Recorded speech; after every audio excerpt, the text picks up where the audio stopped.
All right, NBA fans, buckle up.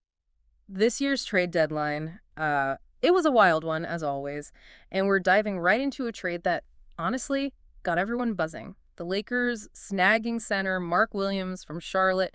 This guy, he's been having a breakout season, but the Lakers, well, they coughed up a pretty hefty price to get him. Let's unpack why they were so willing to roll those dice. It's certainly a move. Yeah, it's sparked a lot of debate, that's for sure. So let's start with the nuts and bolts. What exactly did the Lakers give up, and what did they get back in this deal? So the Lakers got Mark Williams, of course, and in return, they sent Dalton Knecht, Cam Reddish, also a 2031 unprotected first-round pick, and a 2030 pick swap. All of that went to the Hornets. Wow, that's a whole lot of draft capital to just, let go, especially for a player who isn't exactly a household name, at least not yet. I'm guessing the Lakers, they see something pretty special in him, don't they? Oh, they're definitely banking on his potential, that's for sure. This season alone, he's averaging 15.6 points, 9.6 rebounds, and 2.5 assists per game. And actually, those numbers, they've jumped even higher in recent games, closer to 20 points and 12 rebounds. But it's not, just about the basic stats. When you look deeper at the advanced metrics, like PER and win shares, you see, they really paint this picture of a player who's already making a significant impact, even with limited minutes. Yeah, and what really has me intrigued is his potential fit next to Luka Dončić. I mean, we know Dončić, he just thrives with those lob threats, but what is it about that pairing that just seems to work so well? Well, Doncic's passing ability is exceptional, right? And his court vision, it's phenomenal. Yeah. So when you add a player like Williams, someone who can finish strong above the rim, it opens up so many options for him. It's like, think back to Doncic's success with guys like Daniel Gafford and Derek Lively II. They weren't, all-stars, but their ability to catch lobs and finish around the basket, it made Dončić even more dangerous. So Williams, he gives Dončić that vertical threat they've been missing. That's what you're saying. We all know Williams can throw down some serious dunks. He's already got 60 this season. But how does his efficiency around the rim actually stack up against, other centers in the league? Is he just putting up, empty stats, or is he actually converting those opportunities at a high rate? His field goal percentage is sitting at over 70%, which is, that's among the league leaders for centers. And what's really fascinating is that even with his minutes increasing, that efficiency, it hasn't really dropped much at all. Yeah. So that tells me he's not just, benefiting from easy buckets. He's consistently making smart decisions and finishing strong, even when the defense is keying in on him. That consistency, yeah, it's key, especially when I think about the price tag the Lakers paid. It's a bold move, no question. And, well, it definitely comes with a certain level of risk. Right? Oh, absolutely. The elephant in the room, it's Williams' injury history. Right. He's only played in 103 games out of a possible 230 in his career so far. Yeah, that's a concerning number for sure, especially for a team like the Lakers with, those championship aspirations. What types of injuries are we talking about? Are these the kind that could, become chronic issues down the line? Well, he's dealt with a few different things. Ankle sprains, a stress fracture in his foot, even a concussion. And some analysts, they worry that his playing style, which involves, a lot of those high-impact dunks, those aggressive drives, that it could make him, well, more susceptible to these types of injuries in the future. So essentially the Lakers they're betting on his health, on him staying healthy. That's a big gamble. What makes them so confident that this time will be different, that he can actually stay healthy this time around? Did they have full access to his medical records, or were they simply willing to just take the risk based solely on potential? It's hard to say for sure, what specific information they had access to. But you can bet they did their due diligence. They probably, talked to their medical staff, analyzed his injury history in detail, and maybe even had him come in for a full physical evaluation. In the end, they must have decided that the potential reward was, well, it was just worth the risk. It's a gamble for sure. But let's shift gears a little bit and dive into that potential. What's his ceiling? What kind of player could he actually become if everything clicks into place? Well, physically, he's a specimen, let's be honest. 7 feet tall, 241 pounds, with a 9'9" standing reach. That's only 2 inches shorter than Victor Wembanyama. He's got all the tools to be a dominant two-way player. The size, the athleticism to protect the rim, a soft touch around the basket, and, the potential to even develop a more versatile offensive game. Wow, 9'9" standing reach. That's incredible. It sounds like he's got the potential to be a real defensive force. But how do his actual defensive stats compare to, let's say, some of the other elite rim protectors in the league? Well, his block numbers are They're quite impressive. He's averaging nearly 3 blocks per game this season. And what's interesting is that his defensive rating, which, measures points allowed per 100 possessions, it's actually quite good. And that's, even though he's playing on a team that's not known for its defense, that suggests to me that he's already making a significant impact on that end of the floor. So he's got the physical gifts and the stats to back it up, that's clear. But we all know potential doesn't always equal success, right? What specific areas does he need to improve in to really reach that next level and, become that dominant force the Lakers are banking on? One area where he can definitely improve is, his defensive awareness. He has a tendency, to get caught out of position sometimes. And that can lead to easy baskets for the other team. With more experience and coaching, he can learn to read the game better and anticipate those plays before they happen. So it's about refining those instincts and, becoming a more intelligent defender overall. Precisely. He's got the physical tools, no doubt. But now it's about, putting it all together mentally. He needs to become a student of the game, studying opponents' tendencies, understanding offensive schemes, and learning how to use his size and athleticism to really disrupt those schemes effectively. It sounds like, it's the classic case of a young player with all the raw talent in the world who just needs the right guidance and experience to truly reach his full potential. The Lakers are hoping they can, provide that environment for him. Well, they've certainly invested a lot in him. So they're definitely hoping he can make that leap. Okay, before we dive into what the Hornets got out of this deal, let's talk about, Williams and Dončić playing together. We've talked about that lob threat, of course. But how do you see Williams impacting Dončić's game beyond just, those highlight reel dunks? Could this pairing unlock a new level of creativity for Dončić? I think it absolutely could. Williams' presence in the paint, it forces defenses to make a choice. Either double-team Dončić and risk leaving Williams open for an easy dunk, or stay home on Williams and give Dončić, more space to work with. That kind of dilemma, it's a nightmare for opposing coaches. That's a great point. It's not just about what Williams can do himself. It's about how he impacts the entire Lakers offense. His presence creates more space, more opportunities for everyone else. Exactly. Yeah. And let's not forget about Williams' passing ability. He's a willing and capable passer, especially for a big man. And that adds another dimension to the Lakers offense. He can find cutters, kick the ball out to shooters, and even initiate some offense from the high post. So he's not just a one-dimensional lob threat. He's got some playmaking skills in his toolbox. That's a valuable asset in today's NBA. Versatility is king, right? You said it. The more ways the player can contribute, the more valuable they become.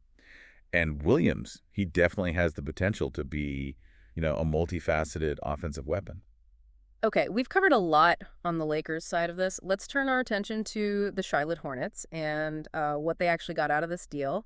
On the surface, it looks like they're sacrificing the present for the future, wouldn't you say? Oh, they are definitely in asset accumulation mode. That's clear. They're rebuilding, and this trade, it gives them a real chance to jumpstart that process. Let's break it down then, starting with Dalton Knecht. What type of player is he? What does he bring to the Hornets?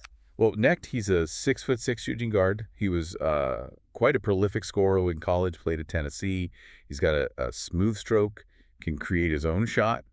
And, I think he has the potential to be a high-volume scorer at the NBA level. So he's got that scoring punch the Hornets need, for sure. How do you see him fitting in with LaMelo Ball? Could they be a dynamic duo, do you think? They could be a fun backcourt to watch, that's for sure.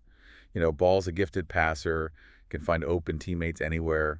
And Knecht, he has the scoring instincts to really capitalize on those opportunities. Sounds like they could have some exciting chemistry together. What about Cam Reddish? Where does he fit into their plans? Reddish, he's a bit of a wild card. He's shown flashes of brilliance, but he's also been inconsistent. He's got talent, a good scorer, good size, athleticism, but he needs to find a way to put it all together consistently. So sort of a reclamation project for the Hornets, you could say. Maybe a change of scenery, a fresh start will help him unlock that potential. It's certainly possible. He's still young, and he definitely has the talent to be a valuable player in this league. All right, so the Hornets got two young players with potential in Knecht and Reddish. But the real prize here, it's got to be that 2031 unprotected first-round pick, right? That's a valuable asset, especially with so much uncertainty surrounding the Lakers' future. Oh, yeah, that pick could be a gold mine for them.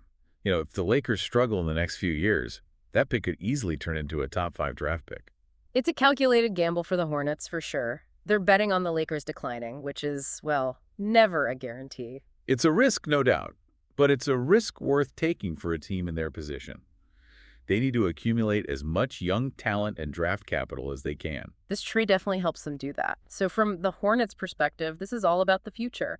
They're sacrificing the present for the potential of, a brighter tomorrow. Exactly. They're playing the long game, hoping to build a team that can, contend for championships down the road. We've examined both sides of this trade. Now it's time for the big question.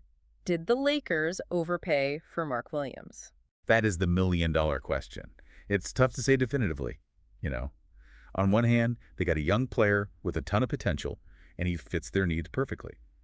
But on the other hand, they gave up a significant chunk of draft capital for a player, well, with a pretty concerning injury history. It's high risk, high reward, no question. Could be a stroke of genius or, it could backfire spectacularly. It all comes down to Williams' health and his development. If he stays healthy and, he lives up to his potential, the Lakers will look like geniuses. But if he continues to struggle with injuries or he fails to develop as expected, this trade could haunt them for years. It's a fascinating gamble. And like we always say here at the Deep Dive, only time will tell if it pays off. Okay, we've spent, a good chunk of time unpacking the Lakers side of things, their motivations, the potential rewards. But we can't forget about the other half of this equation, right? The Charlotte Hornets, what's their angle in all of this? It can't just be about, tanking for a better draft pick, can it? It's definitely more nuanced than that. I mean, yeah, the 2025 draft class is projected to be pretty strong, and the Hornets are, well, they're clearly in a rebuilding phase. But this trade is also about, acquiring assets that fit their timeline. They're not just stockpiling picks. They're looking for players who can, develop alongside LaMelo Ball and really form the core of their future. So Dalton Knecht, the shooting guard they got, how does he fit into that picture? I mean, we know he was a scorer in college, but can he translate that to the NBA, especially alongside a, ball-dominant point guard like Ball? That's the big question, right? What's interesting about Knecht is, yeah, he's known for his scoring, but his assist numbers in college, they were actually quite high for a shooting guard. That suggests to me that he's not just a chucker. He can make plays for others. I think the Hornets are hoping he can develop into that secondary playmaker, someone who can take some of the pressure off Ball. All right, so a potential backcourt duo with Ball dishing and Knecht creating shots, both for himself and others. I see the appeal, I do. But what about the fit specifically? Are there playing styles? Are they compatible? Because sometimes you can have two talented players who they don't mesh well on the court. That's true, but I think their styles could actually complement each other really well. Yeah. Ball loves to push the pace, and Knecht, he's shown that ability to thrive in transition. Plus, Knecht's shooting range could really open up driving lanes for Ball, give him more space to operate. So a fast-paced, up-tempo offense with lots of ball movement and three-point shooting, huh? Sounds like a fun team to watch. But we can't forget about the other young player the Hornets got in this deal, right? Cam Reddish. What's his outlook in Charlotte? Reddish, yeah, he's an interesting case. He's got all the physical tools, size, athleticism, good shooting mechanics. But he hasn't been able to put it all together consistently at the NBA level yet. The Hornets, they're hoping that a change of scenery, a defined role could help him finally unlock that potential. Yeah, some players just need the right environment to really thrive. Maybe Charlotte is that place for Reddish. But it's interesting that the Hornets basically acquired two shooting guards in this deal. Does that signal a shift in, their team building strategy, or is it more about, taking a flyer on two high upside players? It's probably a bit of both, to be honest. I mean, the NBA is becoming more and more positionless. Yeah. Right? So having multiple players who can handle the ball and score from the perimeter, well, that's valuable. Plus, neither Knecht nor Reddish is a finished product. They both got the potential to develop into, versatile wings who can play multiple positions. So flexibility is the name of the game. That makes sense. Okay, let's talk about those draft picks the Hornets received, especially that 2031 unprotected first-round pick from the Lakers. That could be a huge asset down the road, couldn't it? Oh, absolutely. It's a gamble, sure. Yeah. The Lakers, they could still be a competitive team in 2031. But with so much draft capital tied up in this trade, it's definitely possible they'll see some decline over the next few years. And if that happens, that pick could land the Hornets a top prospect in a draft that's already looking strong. It's like a double bonus. It's a smart move by the Hornets, no question. They're maximizing their assets, acquiring young talent, positioning themselves for success in the future. It might take, a few years, but they're building something interesting in Charlotte.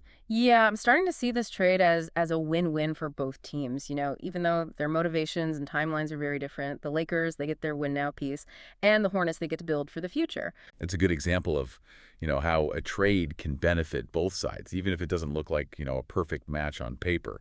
Sometimes it's about finding value where others don't see it. And that's what good GMs do. Yeah. Okay, let's zoom out for a second and consider this trade within the larger context of the NBA landscape. We've talked about the Lakers' championship aspirations, the Hornets' rebuilding strategy. But how does this deal impact the Western Conference as a whole? Well, it's still early, of course. But this trade, it definitely has the potential to really shake things up. The Western Conference, it's already incredibly competitive. You've got, several teams vying for a championship. If Williams, if he lives up to his potential and helps the Lakers become the true contender, well, it could create a domino effect across the entire conference. So we're talking about like a potential shift in the balance of power. Other teams, they might feel the pressure to make moves to keep up with the Lakers. Exactly. And that could lead to more trades, more player movement, and even more unpredictable outcomes. This trade, it might be just the first piece of a much larger puzzle. It's like a ripple effect spreading throughout the entire league. And it all started with this one bold move by the Lakers. But let's not forget about the Hornets' role in all of this. They're quietly positioning themselves to be, a force in the future. They're flying under the radar right now, for sure. But they've got a young, talented core, a savvy front office, and a clear plan for the future. They might not be contenders today, but they're building something special in Charlotte. It's going to be fun to watch how it all unfolds. But before we move on to, the broader implications of this trade, I want to circle back to Mark Williams for a second and really delve into his potential. We've talked about his physical gifts, his stats. But what about the intangibles? What kind of work ethic does he have? How coachable is he? Well, from everything I've heard, Williams, he's a hard worker, great attitude. He's known for, his dedication to improving his game. And he's eager to learn from veterans and coaches. So he's got that hunger to get better that's essential for any young player.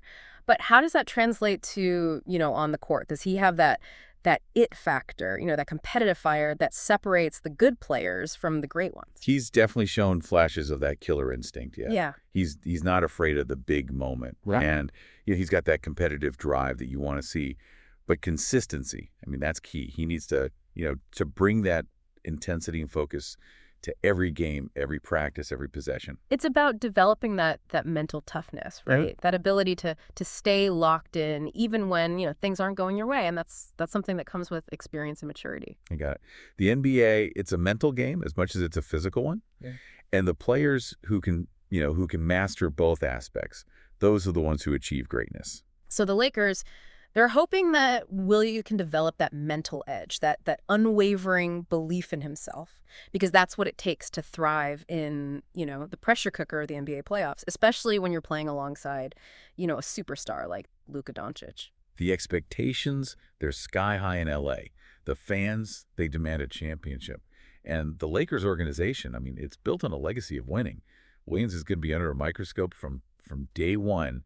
How he handles that pressure, it'll determine his success. It's a challenge, but it's also an incredible opportunity, right? He gets to play for one of the most, storied franchises in NBA history alongside one of the most talented players in the league.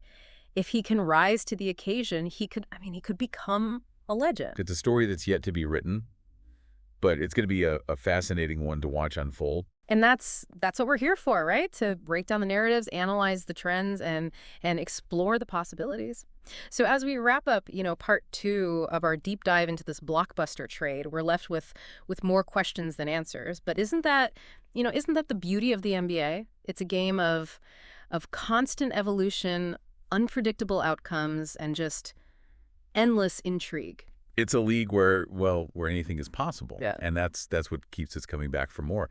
But before we move on to our final thoughts, I want to take a closer look at the Hornets' decision to really embrace a full rebuild. What are the risks and rewards of this strategy? And is there, a historical precedent for this kind of approach? Yeah, it's a big question, and one that, a lot of franchises they really grapple with. It takes, I think, a certain level of organizational courage to say, all right, we're hitting the reset button here. We're gonna prioritize the long-term vision over those short-term gains.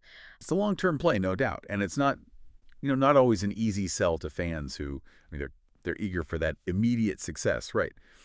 But if you look back at NBA history, there are plenty of examples of teams that successfully rebuilt through the draft and, strategic trades like the San Antonio Spurs with Tim Duncan, the Oklahoma City Thunder with Kevin Durant, Russell Westbrook, and James Harden, the Golden State Warriors with Steph Curry, Klay Thompson, Draymond Green. They all, they went through periods of rebuilding before they became those dynasties. Those are some pretty compelling examples, but it's worth noting that those teams, they had some generational talents just fall into their lap, right? The Hornets, they don't necessarily have that kind of player on their roster right now, although LaMelo Ball, he's certainly a franchise cornerstone. True, that's true.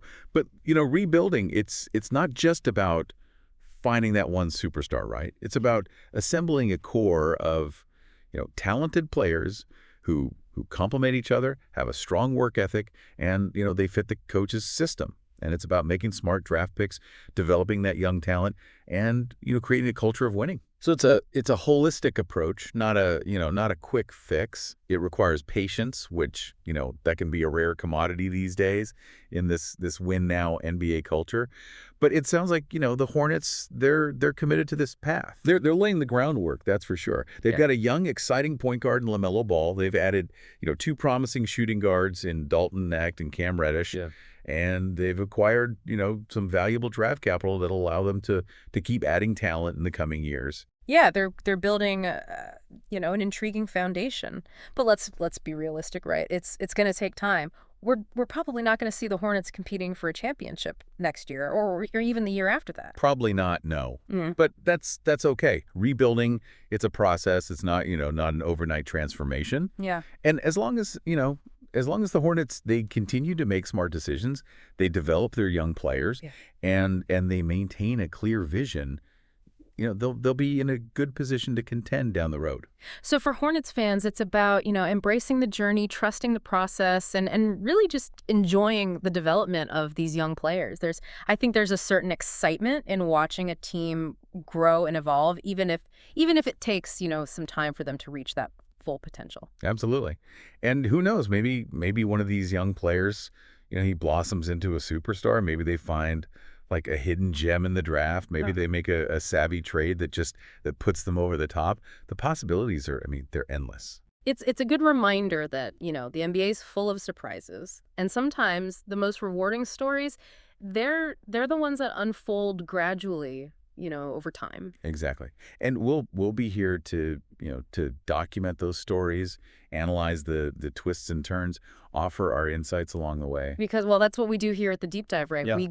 We go beyond the headlines, beyond the box scores to give you the context and the analysis you need to truly understand this game. So, hey, thanks for joining us on this deep dive into the Mark Williams trade. We hope you gained a new perspective on this complex deal and the broader trends that are shaping the NBA today. And as always, we encourage you to keep exploring, keep questioning, and keep that love for the game alive. Because in the NBA, just like in life, the journey is just as important as the destination.